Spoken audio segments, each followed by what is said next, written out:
प्यारे बच्चों, तो आपने एग्ज़ाम दे दिया है, हाफ ईयरली एग्ज़ाम। और उस एग्ज़ाम में जो प्रश्न पूछे गए थे उसका मैं हल कोशिश कर रहा हूँ कि आप तक पहुँचाने का। आप अपने आंसर को मिला सकते हैं, समझ सकते हैं ना। आपने एग्ज़ाम दे दिया है तो एग्ज़ाम के उपरांत, एग्ज़ाम के बाद हम लोग इस प्रश्न पत्र को देखेंगे। तो चलिए, क्लास 3 के लिए गणित विषय के लिए प्रश्न पत्र है। तो चलिए हम लोग देखते हैं। जो भी बच्चे हमारे नए हैं वो चैनल को सब्सक्राइब कर लें, बहुत रोचक वीडियोस चैनल पे हैं। देखो, पहला सवाल है, इस आकृति में कुल कितने शीर्ष हैं? तो इस आकृति में कुल 6 शीर्ष हैं। देखो, 1 2 3 4 5 6। चलिए अब आगे हम लोग बढ़ते हैं। चित्र को देखकर सबसे सही कथन चुनिए। आपने दोनों चित्र को यहाँ पे देखा और सही कथन क्या होगा? सही कथन क्या होगा कि देखो, ये चित्र ये है, ये त्रिभुज है, ये त्रिभुज है। ठीक है। अब क्या कहता है यहाँ पे, देखो मैं सीधा आंसर आपको करा दे रहा हूँ। चित्र 1 और 2 दोनों त्रिभुज हैं। ठीक है। चैनल को आप देखते रहें और चैनल को सब्सक्राइब कर लीजिए। सारे यहाँ पे प्रश्नों का जो है हल मैं बताने का प्रयास कर रहा हूँ। देखो यहाँ पे ये जो ये दिया हुआ है, यहाँ पे कहता है कितने दहाई है। तो ये टोटल 40 है ना। टोटल 1 सेकेंड, टोटल ये 40 है। टोटल ये 40 है ना, 40 है। तो 40 में कितने दहाई होगी? 4 दहाई। चलिए अब आगे हम लोग देखते हैं। एक संख्या में 4 जोड़ने पर वह 3 अंक की सबसे बड़ी संख्या बन जाती है। देखो किसमें? 395 में यदि 4 जोड़ दोगे, सॉरी 995 है, देख लो। 995 में 4 जोड़ो तो कितना हो जाएगा? 999, जो 3 अंक की सबसे बड़ी संख्या है। तो इसका आंसर सी होगा। आगे बढ़ते हैं। अगला है, एक बच्चे को एक बार कूदने पर 6 अंक मिलते हैं, तो 7 बार कूदने पे कितना मिलेगा? 6 गुना 7 कितना हो जाएगा? 42। डी नंबर इसका सही आंसर। आगे बढ़ते हैं। 117 में 8 जोड़ने पर यह किस प्रकार की संख्या बनेगी? तो देखो, 117 में 8 जोड़ो तो 125 हो जाती है, जो एक विषम संख्या है। आगे बढ़ते हैं। 904 को किस अबेकस गिनतारा में दिखाया गया है? यह चित्र का चुनाव करें। देखो, इतना चित्र जो है स्पष्ट नहीं आ रहा है, इसलिए इसको ध्यान से देखेंगे। यदि क्वेश्चन में आपको स्पष्ट लगेगा तो इसको आप देख सकते हैं। चलिए आगे हम लोग डिस्कस करते हैं। ये क्लियर आ जाएगा तो इस पे भी मैं आपको करा दूंगा। यहाँ पे देखिए, 135 में 28 जोड़ने पर हमें प्राप्त होगा क्या? जोड़ दीजिए, जोड़ के देखिएगा, 163 मिलेगा आपको। C number. रोमन संख्या एल किस संख्या को बताता? देखो, एल जो है वो 50 को बताता है। एल जो है वो 50 को बताता है। ठीक है। चलिए आगे बढ़ते हैं, देख लीजिए। यहाँ देखिए, 3 3 3 3 3 3 3, ये 7 3 है। तो इसको किस तरह से लिखा जा सकता है? इसको 3 × 7 लिखा जा सकता है ना। चलिए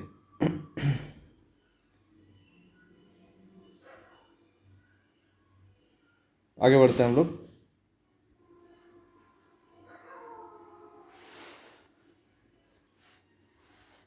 देखो बच्चों, यहाँ चूँकि यदि आप पावर देखते हैं तो 3 का पावर 7 होगा, है ना।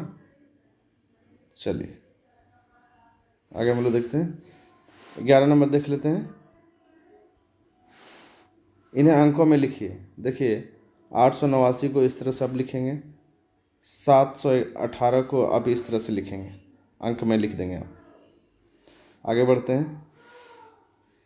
इनमें सबसे बड़ी संख्या बताइए। देखिए, इनमें सबसे बड़ी संख्या 92 है, 92 है। और इसमें सबसे बड़ी संख्या 867 है, 867 है ना, 867। नहीं, इससे भी बड़ी है, 678, सॉरी यही तो होगा, 867 है सबसे बड़ी संख्या। आगे यहाँ ग्रेटर देन और लेस देन का प्रयोग करना है। इसमें देखिए 657 बड़ा है 600 से, तो इसमें ये वाली चिन्ह होगी। और इसमें 589 बड़ा है 529 से, इसमें ये वाली चिन्ह होगी। चलिए अब आगे बढ़ते हैं। चैनल को सब्सक्राइब कर लेना बच्चों। देखो 213 गुना 6 करेंगे तो ये आएगा, आप देख लेना कर करके, गुना है ना। अब देखो कहता है एक सप्ताह में 7 दिन होते हैं, तो 7 सप्ताह में कितने दिन, तो 7 गुना 7 49 दिन होंगे। अब आंसर को मिला लेना। अब कमेंट करना, वीडियो को लाइक करना। हल करिए। देखो 35 में भागा देना है 7 से, इस तरह से भागा देते हैं, इसका आंसर 5 हो जाएगा। फिर आगे बढ़ते हैं हम लोग। यहाँ पे देखिए 90 में भागा देना है 8 से, तो इसका आंसर 11 होगा और शेष जो है शेषफल 2 होगा। चलिए ज़रूर से ज़रूर आप लाइक करेंगे और कमेंट करेंगे। देखिए 4, 5 और 9 से बनने वाली सबसे बड़ी संख्या, सबसे छोटी संख्या का अंतर। देखो 4, 5, 9 से सबसे बड़ी संख्या 954 होगा और सबसे छोटी संख्या 459 होगा, और इसका अंतर कितना हो जाएगा, इसका घटाव हो जाएगा 495। इसका सही आंसर होगा, देख सकते हो यहाँ पे। चलिए अब आगे बढ़ते हैं हम लोग। कहता है 589 और 253 को जोड़ना है, तो जोड़ दीजिए भाई, सिंपल है, इसको जोड़ देना। देखिए 842 हो जाएगा। आगे आगे है, देखिए 705 और 909 को जोड़ना है, तो इसको जोड़ दीजिए। देखिए 1614 होगा। अब जोड़ आपको आता ही है। आगे बढ़ते हैं। अब कमेंट करना बच्चों, आप कमेंट करके जवाब देना यहाँ पे, है ना। अब देखो 987 में 543 घटाइएगा, तो अब देखिए घटा कर दीजिए, 444 इसका सही आंसर होगा। सिंपल है, इसको समझना। 606 में 473 घटाइए, यहाँ 133 होगा इसका आंसर। आगे देखो 85 में कितना जोड़ा जाए कि 121 होगा, तो देखो मान लेते हैं 85 में x जोड़ा जाए तो 121 होगा। तो देखिए यहाँ पर तो x बराबर हो जाएगा 121 में 85 घट जाएगा तो 36 होगा। मतलब कि x में जो है 85 में 36 जोड़ेंगे तो 121 होगा। चलिए अब है यहाँ पे कि 203 में कितना घटा जाए कि 84 होगा, तो 203 में x घटा दिया जाए तो 84 मिलेगा। अब x बराबर क्या हो जाएगा, यहाँ पे x इधर आ जाएगा और 84 उधर जाके घट जाएगा तो 119 आएगा। x में 119 को जोड़िएगा, सॉरी 203 में 119 को घटाइएगा तो 84 बचेगा। आगे देखिए एक पैटर्न दिया हुआ यहाँ बढ़ते क्रम में, है ना। देखो 6 से 12 हुआ, 12 से 18, मतलब 6 का टेबल, 6 का 6, 12 6 18, 6 6 24, 6 5 30। देखो यहाँ पे 24 होगा और यहाँ पे 30 होगा। चैनल को आप सब्सक्राइब कर देना, लाइक करना, कमेंट करना। देखो एक पैटर्न यहाँ पे, देखो 31 है, उसके बाद 24 हुआ, कितना घटा भाई, 31। देखो 7 घटा यहाँ, फिर 7 घटा, फिर 7 घटा, फिर 7 घटा। देखो 31 में 7 घट गया, 24 हुआ, 24 में 7 घटा तो 17 हुआ, 17 में 7 घटा तो 10 हुआ, 10 में 7 घटा तो 3 हुआ। उम्मीद करता हूँ कि आप आसानी से समझ पा रहे हैं। एक आयत और एक वर्ग की आकृति। देखो आयत का आकृति ऐसी होती है, वर्ग का आकृति ऐसी होती है। अगला है एक बेलन की आकृति। देखो बेलन की आकृति इस तरह से बनाते हैं हम लोग, बिल्कुल सिंपल है, इसे समझना। देखिए एक प्रार्थना सभा में 9 कतार में बच्चे हैं, प्रत्येक कतार में 32 बच्चे हैं, तो कुल बच्चे कितने चाहिए। 9 कतार है और एक में 32 है, तो 32 गुना 9 या 9 गुना 32 करिएगा तो आपको मिल जाएगा 288 बच्चे। ठीक है, चलिए बहुत ही सिंपल था।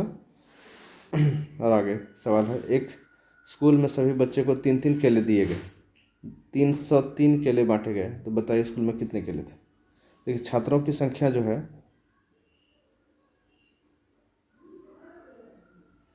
देखिए छात्रों की संख्या जो है वो निकालना है।